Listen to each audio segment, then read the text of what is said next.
ہر بار تمہیں کسی چیز سے دور کرنے کا مطلب یہ نہیں ہوتا کہ وہ چیز تمہارے نصیب میں نہیں ہے۔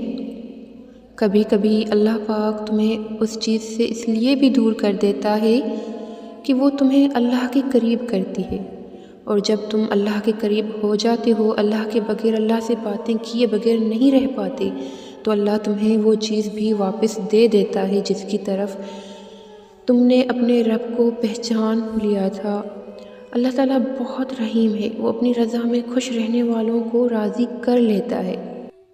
جو آج تمہیں ناممکن نظر آتا ہے نا، ایک دن اللہ تمہیں اس سے ایسے نوازے گا کہ تم خوش ہو جاؤ گے۔ جب رسی سخت ہو جائے تو سمجھ جائیں کہ ٹوٹنے والی ہے، اسی طرح جب حالات سخت ہو جائیں تو جان لیجیے کہ آسانی آنے والی ہے۔ بے شک ہر مشکل کے بعد آسانی ہے۔ اللہ تمہیں جلد ہی اس طرف سے آزاد کر دے گا جس کی تکلیف تمہیں کہیں چین نہیں لینے دیتی۔ ہمیں اللہ پر بڑا مان ہوتا ہے کہ وہ ہماری سنے گا، ہمیں سمجھے گا، مگر کیا کبھی ہم نے اللہ پاک کا مان رکھنے کی کوشش کی؟ وہ بھی تو ہم سے یہی چاہتا ہے نا کہ ہم اسے سمجھیں، اس کے حکم میں اپنے لیے دنیا و آخرت کا فائدہ ڈھونڈیں، اس کی دعائیں قبول نہ کرنے کے پیچھے کی وجہ جانیں، اس سے بدگمان ہونے کے بجائے اس کی سمجھنا شروع کر دیں۔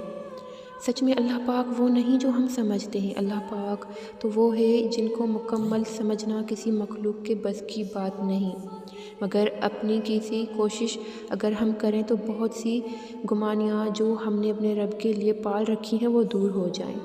اللہ پاک کا بھی تو کبھی کبھی مان رکھ لیا کرے نا، جسے وہ اکثر آپ کا رکھتا ہے۔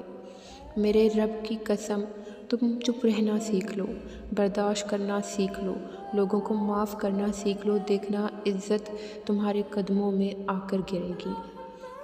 تم جو خواب دیکھتے ہو ان کی تعبیر تمہاری دعائیں لکھتی ہیں، تمہارے ہاتھوں کا اللہ کے روبرو اٹھنا تمہارا نصیب بدل دیتا ہے۔ اللہ پاک فرماتا ہے، اے بندے، کتنا بھی جینا مشکل ہو تو رحم مانگ، صبر مانگ اور حوصلہ مانگ۔ جب تم تڑپتے ہو، دل سے اللہ سے معجزے کی فریاد کرتے ہو، تو اللہ کے وجود کے ساتھ بھی تمہارے ہاتھ خلا میں دعا کے لیے اٹھا لیتا ہے، اور پھر اللہ تمہاری ایسی مدد کرتا ہے کہ تمہیں لگتا ہے کہ کوئی معجزہ ہو گیا ہو۔ اللہ ہمیشہ مشکلات اور تکلیف سے گزار کر آسانی کی طرف لاتا ہے، وہ ہمیشہ ناممکنات سے گزار کر ہی تمہیں کوئی ممکن راستہ دکھاتا ہے۔ تمہارے اٹھے ہاتھوں کی صدا کو رد کرنا تو دور کی بات ہے، وہ تمہیں نظر انداز بھی نہیں کرتا۔ وہ تمہاری پکار کا جواب ایسے دیتا ہے جیسے ماں اپنے بچے کی ایک پکار پر دوڑی چلی آتی ہے۔ پھر بھلا تم سے اتنا پیار کرنے والا اللہ تمہاری پکار پر کیسے تمہاری مدد کے لیے کافی نہیں ہوگا؟ وہ جب راضی ہوتا ہے تبھی تو دعا کی توفیق دیتا ہے، اور راضی بھلا کیسے؟ ہر اس چیز پر راضی جس کے لیے تمہارا دل تڑپتا ہے، جس کے لیے تم اس کے سامنے اپنی جھولی پھیلائے ہوئے ہو۔ اگر وہ چاند کو 2 حصوں میں تقسیم کرنے پر قادر ہے تو وہ تمہارے نصیب کا لکھا مٹھا کر پھر سے اسے لکھ سکتا ہے، اور ہو بہو ویسا ہی جیسا تم چاہتے ہو۔ بس تم اپنی دعاؤں اور صبر انتظار پر یقین رکھو، کیونکہ وہ دعا، صبر اور یقین کرنے والوں کو کبھی خالی ہاتھ نہیں لوٹاتا۔ جو تمہیں دعا مانگنا سکھاتا ہے، معجزے پر یقین رکھنا سکھاتا ہے، اور قبول کرنے اور دینے پر بھی خوب قادر ہے وہ۔ بس تم اس کی رحمت پر یقین رکھو کہ نہ اس کی عطا غلط ہو سکتی ہے، نہ اس کے خزانے میں دنیا میں کسی بھی چیز کی کمی ہے، اور پھر دیکھنا تم، یہی یقین تمہیں کہاں کہاں سے اور کیسے کیسے نوازے گا۔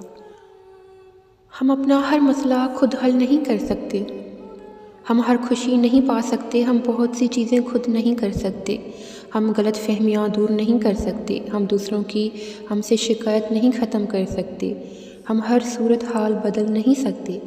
کوشش اور جانے کے بعد بھی اللہ نے بہت سی چیزوں کا اختیار انسان کو نہیں دیا، مگر ایک اختیار پھر بھی اس کے پاس ازل سے ہے اور ابد تک رہے گا، اور وہ ہے دعا کا اختیار۔ ہم دعا کر سکتے ہیں، ہم مدد مانگ سکتے ہیں، ہم آسانی مانگ سکتے ہیں، نعمتیں رحمتیں مانگ سکتے ہیں، خدا کو مانگ سکتے ہیں، ہر جائز اور فائدہ مند چیز مانگ سکتے ہیں، اور مانگیں تو صحیح۔ وہ نصیب جو اللہ نے بذات خود تمہارے لیے لکھا ہے، اس سے بھی زیادہ اختیار اس نے تمہاری دعا کو دیا ہے، کیونکہ اس میں اتنی طاقت ہے کہ تمہارے نصیب کا لکھا بھی بدل سکتی ہے۔ جب آپ سوچتے ہیں نا کہ آپ کا رب آپ سے ناراض ہو گیا ہے، وہ تب تک آپ کے سب سے زیادہ قریب ہوتا ہے۔ وہ اپنے بندے کے دل میں ناراضگی اور توبہ کا خیال ڈالتا ہی تب ہے جب اسے اپنے بندے کو معاف کرنا ہوتا ہے۔ اس لیے اپنے رب سے مایوس نہ ہوا کریں، وہ تو غفور الرحیم ہے، بہت ہی رحم کرنے والا، وہ تو الودود ہے، اپنے بندوں سے سب سے زیادہ محبت کرنے والا۔ جب غم آپ کو گھیرے ہوئے ہوں اور آپ کے دل کے ہر ایک حصے میں اس حد تک تکلیف پہنچی ہو کہ آپ اپنے دکھوں کا اظہار الفاظوں میں نہ کر سکتے ہوں، تو دعا کے لیے ہاتھ اٹھائیں۔ بے شک آپ دعا میں لبوں سے کچھ کہہ پائیں یا نہ پائیں، اللہ آپ کے دل کی کیفیت کو جانتا ہے۔ وہ آپ کی آنکھوں سے بہنے والے آنسوؤں کو اور آپ کی مسکراہٹوں میں چھپے ہوئے گرنے والے آنسو کی مقدار تک کو بھی جانتا ہے۔ آپ سوچتے ہیں کہ اگر اللہ سب کچھ جانتا ہے تو اس نے آپ کو اندھیرے میں کیوں رکھا؟ اس نے یہ جذبات آپ کے دل میں صرف اس لیے ڈالے کہ آپ کو معلوم ہو جائے کہ اس کے سوا کوئی بھی کچھ ٹھیک نہیں کر سکتا۔ اللہ ہی کے پاس ان زخموں کا مرہم ہے جس کا علاج کوئی اور نہیں جانتا۔ امتحانات ہمیشہ برکات سے بھرے ہوئے ہوتے ہیں جن کا ہمیں اندازہ نہیں ہوتا۔ وہ چاہتا ہے کہ آپ ان امتحانات کے ذریعے اطمینان حاصل کریں اور ان سے سبق حاصل کریں۔ ایسا سمجھیں کہ ایک سمندر ہے اور آپ اس میں تھوڑا سا غوطہ لگائیں گے تو آپ کو اپنی آزمائشوں میں چھپ کے تمام خزانے مل جائیں گے۔ ہاں، راستہ تو ہمیشہ آسان نہیں ہوگا، اس کے کچھ حصے وادیوں جیسے ہوں گے اور کچھ پہاڑی جیسے۔ اس لیے ہمیشہ اپنے آپ کو یہ یاد دلانے کی کوشش کیا کریں کہ آپ ایک تصویر کی طرح ہیں جو ابھی پوری نہیں ہوئی، اور جب وہ پوری ہوگی تو آپ خود بے مثال طاقت اور صلاحیت خود میں دیکھیں گے۔ آپ خود کو پہلے سے زیادہ مضبوط ہوتے ہوئے محسوس کریں گے۔ یہ صلاحیت اللہ اپنے بندوں کے دلوں میں ڈالتا ہے ان کے ایمان کو بلند کرنے کے لیے، اور یہ کب ممکن ہے؟ ہاں، جب بندہ آزمائشوں سے گزرتا ہے۔